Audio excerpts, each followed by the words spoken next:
Good morning সবাইকে, কেমন আছো তোমরা সবাই? আজকে সকালবেলা ঘুম থেকে উঠে স্নান করে চলে এসেছি স্টেশনে। আজকে একটা জায়গায় যাবার আছে, তারপর টিকিট নিয়ে এপাশ থেকে ট্রেনে উঠে পড়েছিলাম। আর সকালবেলায় আমাদের খিদে পেয়ে গেছিলো, আর আমরা যাচ্ছি আজকে হচ্ছে শিয়ালদা। তো আমার সাথে একটা বান্ধবীও যাচ্ছিল। তো যাই হোক, আমরা এই যে মা মেয়েতে শিয়ালদা পৌঁছে গেলাম। তারপরে একটু স্প্ল্যানেট এসেছিলাম, কারণ আমি হচ্ছে এই জায়গাটা আসার জন্য অনেক দিন ধরে অপেক্ষা করেছিলাম, কারণ আমার কেনার থেকেও দেখার খুব আগ্রহ ছিল। এখানে মোটামুটি ইয়ারিংয়ের দামগুলো আর এই যে টপগুলো দেখতে পাচ্ছ, এইগুলোর দাম একটু কম আছে, আর তাছাড়া সমস্ত কিছুরই দাম বেশি। এক এক পিস ক্লিপের দাম চাইছে 40 টাকা করে, যেখানে আমাদের এখানে 30 টাকা সামথিং এরকম দাম। যাই হোক, এখানের জিনিসগুলো তো হাতি দেওয়া যায় না, এরকম এক একটা দাম বলে। দাম কমাতে বললেও 1 টাকাও কম করে না। অনেকে এখানে এসে ভিডিও করে আর নানান রকম দাম বলে। বিশ্বাস করো, এখানে তেমনটা একদমই নয়।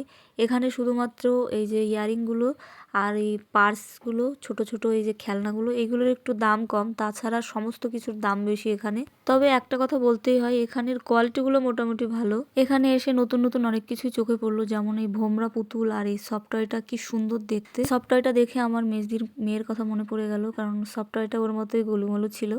যাই হোক, এই যে দেখো, এই দোকানটায় এত পরিমাণ দাম চাইছিল এক একটা জিনিসের। এই ব্যাঙ্গেলসগুলো চাচ্ছিল হচ্ছে 450 টাকা করে, আর ইয়ারিংয়ের দাম 250, 300, 550 টাকা পর্যন্ত। তবে এই ব্যাঙ্গেলস আর জুয়েলারিগুলো ছিল হচ্ছে অ্যান্টির আর হচ্ছে অক্সোডাইসের।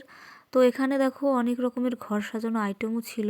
তারপর ওখান থেকে সোজা চলে আসলাম এই ভিক্টোরিয়ার মাঠে। আমার ভিক্টোরিয়া আসার খুব একটা ইচ্ছে ছিল না, যেহেতু আমি 2-3 বার এসেছি, আর আমার নেহাও এসেছিল অনেক ছোটোবেলায়। ওর হয়তো মনে নেই, আর বান্ধবীর ছেলেটা বারবার জেদ করছিল বলে আসতেই হলো। যাই হোক, আমার বান্ধবীকে বলেছিলাম তুমি একটু এসো, আমরা দুজনে মিলে কটা ছবি বা ভিডিও করি। ও বলছিল তুমি তো ভিডিও ছাড়বে বা এরকম ব্লগ বানাও, তো আমার হাজব্যান্ড তো এগুলো পছন্দ করে না, তো আমার ভিডিও প্লিজ নিও না এইভাবে।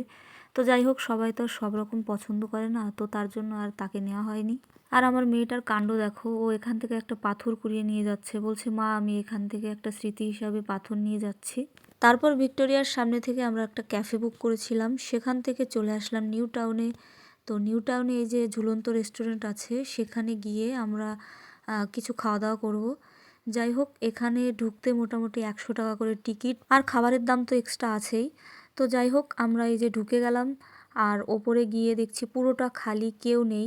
তবে এখান থেকে যে নিচের দৃশ্যটা, ওটা খুব সুন্দর ছিল। আর তখন সবে সবে সন্ধে নেমেছে, আর এই যে দেখো এই পাশ দিয়ে গাড়ি যাচ্ছে। আর আমার মেয়েটা এত দুরন্ত, একবার এই সাইডে যাচ্ছে, ওই সাইডে যাচ্ছে, বলছি কটা ছবি তুলে দে, কিছুতেই ও রাজি হচ্ছে না। যাই হোক, আমি বারবার শুধু ব্রাইটনেস কমিয়ে এই যে ভিডিওগুলো করছিলাম। তারপর অর্ডার করা হয়েছিল কফি। আর এই যে দেখো, এখানে এই যে আমাদের মহারানী বসে আছে। কফি অর্ডার দিয়ে অনেকটা সময় আমাদের বসে থাকতে হয়েছিল। তো কফি হাতে বলতে ইচ্ছে করছিল, এক কাপ কফি কি কিমত আপ লোগোं को क्या पता है ছোটে লোক। যাই হোক, তোমরা কিছু মনে করো না, জাস্ট আমি একটু ফান করলাম। তো এই যে কফি খেয়ে এখন বেরিয়ে যাব বাড়ির উদ্দেশ্যে। তো আমাদের 7:30টায় ট্রেন আছে, আমরা যদি এখন বাড়ি না ফিরতে পারি তো আমাদের বাড়ি যেতে অনেকটা লেট হয়ে যাবে। তো নেক্সট ভিডিওটা পরে দেবো। আর এই ভিডিওটা কেমন লাগলো সকলে জানিও। সবাই ভালো থেকো, সুস্থ থেকো, দেখা হচ্ছে পরের ব্লগে। টাটা সবাইকে।